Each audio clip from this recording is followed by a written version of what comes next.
জয় মা, জয় বাবা। নমস্কার। আজকে আপনাদের বলবো ময়ূরের পালক নিয়ে একটি টোটকা।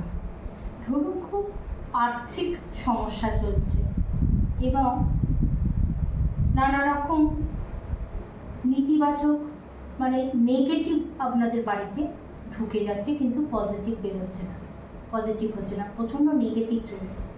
তাই আপনারা কি করবেন, একটি রাত্রিবেলা শোবার সময়, যে কোনো দিন শোবার সময় একটি ময়ূরের পালক 1 হাত মতন কাটবেন, কেটে নিয়ে সেটিকে নিয়ে আপনি যে বালিশটায় শুচ্ছেন তার তলায় রেখে দিন।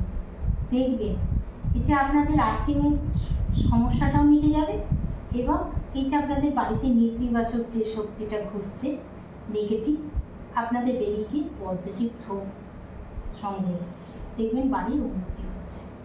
নমস্কার।